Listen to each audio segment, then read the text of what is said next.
You ever take the perfect photo, you go back to edit it, and you realize that there was somebody in the background? Hey, what's up you guys, it's Nick. Today, I'm gonna be showing you guys a quick and easy tutorial in Photoshop on how you can remove people from your pictures.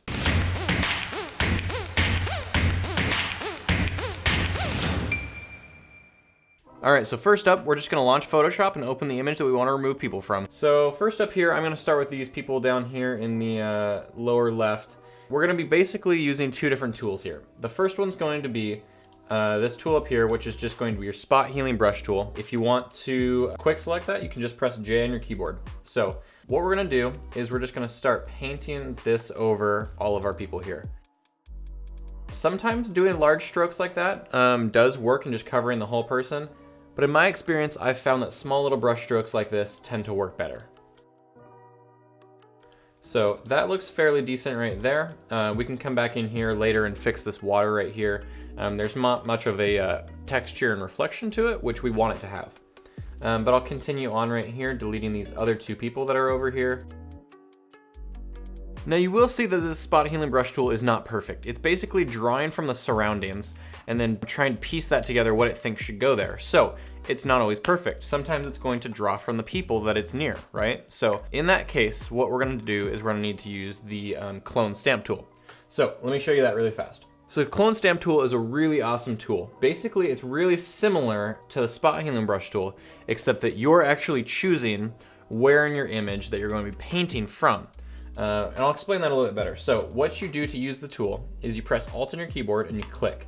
Now this part right here of the water, that's actually where my brush is going to start painting from. So you'll see, once I press down and start pulling, we have crosshairs on there where I initially had it, and as I drag my mouse, and it's gonna basically paint right from that part of the image. Now, you don't wanna do too much with this stamp tool because you don't want it to look like just one part of the image was copied to another part, right? So continually, when I use this tool, I always click Alt, click a new part of the image, start dragging it through. That looks pretty good right there.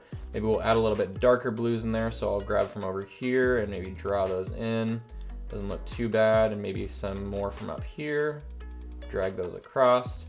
And I pretty much use a combination of these two tools right here. So in combination with this clone stamp tool and the spot healing brush tool, those in combination, you can do amazing work. I mean, pretty much it's like magic.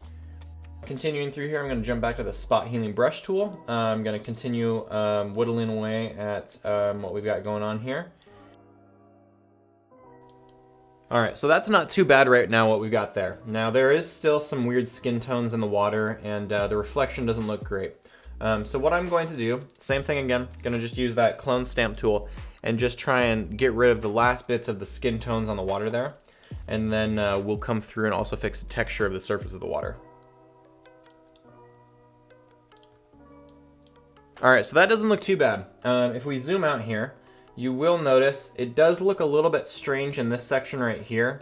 The ripples in the water don't really carry over from one section to another. So that is something that we need to fix. So what I would do is use the clone stamp tool, and we want this ripple right here to kind of carry through and kind of disperse into this. So I'll actually draw straight from that ripple and kind of start just carrying it through.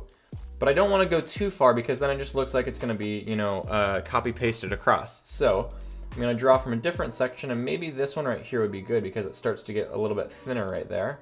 So we'll grab that, kind of carry that across. That's not bad.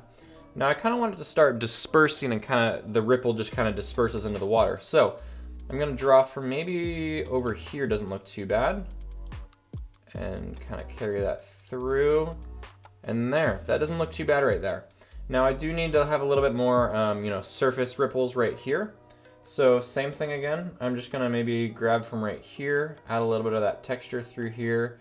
Over here we'll grab some, pull that through, and then maybe over here some of these thicker ripples we'll use too. And then right there as well. There. Now that is not looking too bad. I do kind of want to fix this section right here. I'm not liking exactly how that's looking, but this section where we had a person, that's looking great. So same thing again, I'm just gonna keep using this clone stamp tool, fix that up. So I'm gonna fast forward right here. Once I'm happy with what this looks like, we'll move up to the people on the rocks.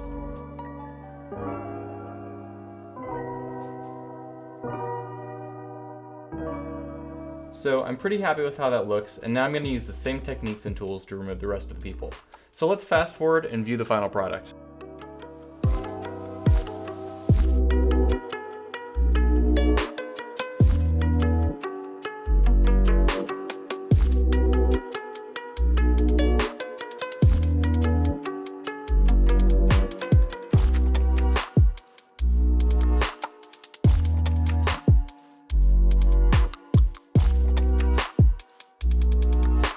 All right, so I'm pretty happy with how that looks. Overall, the image looks really good. It looks like we came here on a perfect day, like early in the morning, nobody was there, or we just lucked out with nobody there, right? So this is quick and easy way that you guys can start removing people, objects, birds, power lines, anything from your images with a little bit of, working with these two tools. So the spot healing brush tool and the clone stamp tool, these are really powerful tools that once you learn them, you can do a lot of amazing stuff in Photoshop. So thank you guys for watching this video. I hope you enjoyed it. If you guys start using these techniques, please tag me on Instagram or Twitter. I would love to see all the amazing pictures that you guys are coming up with. Other than that, that's all for me, you guys. Thank you for watching this video. If you made it to the end, it would really mean a lot to me if you subscribed. We're almost at 1,000 subscribers here. I'm really excited for all the new stuff that I've got planned for this channel. So if you got something that you want to learn in Photoshop or Lightroom or even Premiere, drop a comment down below and I'd be happy to make a tutorial on it. Thank you guys for watching this video, and I'll see you in the next one.